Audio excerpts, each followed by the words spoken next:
Nah, Bapak Ibu sekalian Tuhan, kita akan melihat apa yang akan terjadi jikalau Yesus tidak bangkit dari antara orang mati. Apa yang menjadi dampak jika Kristus tidak bangkit dari antara orang mati? Bapak Ibu, kita akan lihat bersama-sama apa yang akan terjadi jikalau Kristus tidak bangkit. Yang pertama, Bapak Ibu, yang pertama itu adalah ayat 14 bagian A. Apa bunyinya, Bapak Ibu? Sia-sia pemberitaan Injil yang sudah diberitakan oleh para rasul. Ayat 14 berbunyi demikian. Tetapi andai kata Kristus tidak dibangkitkan, maka sia-sialah pemberitaan kami. Pada kami di situ tertunjuk kepada siapa? Kepada para rasul. Mereka mengatakan bahwa jika Kristus tidak bangkit yang telah mati, yang kita rayakan beberapa minggu yang lalu, dia sudah mati di atas kayu salib. Tetapi jika dia tidak bangkit dari kematian itu, firman Tuhan mengatakan, andai kata Kristus tidak bangkit, maka sia-sialah pemberitaan kami. Apa yang mereka beritakan? Mereka memberitakan Injil supaya semua orang bertobat kembali kepada Allah. Tetapi itu akan menjadi sia-sia, tidak berguna jikalau apa? Kristus tidak bangkit. Bapak sekalian Tuhan, kita melihat bahwa para rasul, mereka semua telah berkorban untuk memberitakan Injil. Dan mereka satupun tidak ada yang mati secara normal. Mereka mati martir karena apa? Memberitakan Injil. Maka jikalau mereka mati secara martir, memberitakan Injil, jika Kristus tidak bangkit, maka itu hanya menjadi sia-sia. Bapak Ibu, saya sudah mencatat di sini beberapa para rasul yang mengalami kematian. Pertama itu adalah murid Tuhan Yesus. Ada yang bernama siapa, Bapak Ibu, di sini? Andreas.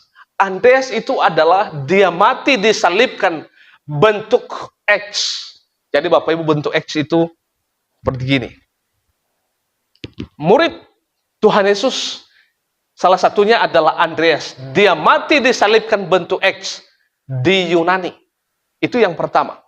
Yang kedua, Matius. Matius itu adalah dilegal kepalanya. Lokasinya tidak tahu di mana. Tetapi mengatakan bahwa matinya Matius itu adalah murid Tuhan Yesus itu dilempari dengan batu. Barangkali mungkin pada saat memberitakan Injil. Jadi dia dilempari sampai mati. Yang ketiga, Bapak Ibu, ada yang ini juga dilempari dengan batu sampai mati. Berikutnya ada Stefanus. Dia juga dilempari dengan batu hingga mati. Bapak Ibu, kenapa kebanyakan pada saat itu orang itu dilempari atau dirajam dengan batu? Itu yang namanya adalah hukum sipil. Jadi yang berlaku di tengah-tengah bangsa Israel itu adalah zaman dahulu. Kalau ketahuan orang berzina, kalau ada nabi-nabi palsu, maka hukumannya adalah apa? Dilempari batu sampai mati orang itu.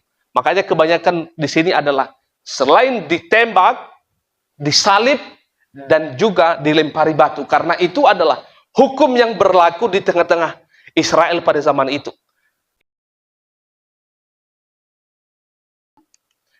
Thomas, yang baru minggu yang lalu kita bahas. Thomas juga itu adalah ditikam atau ditembak itu ya. Dipakai panah itu di India. Dan juga yang bernama Yudas, bukan Yudas Iskariot, ini adalah Yudas, saudara daripada Tuhan Yesus ya.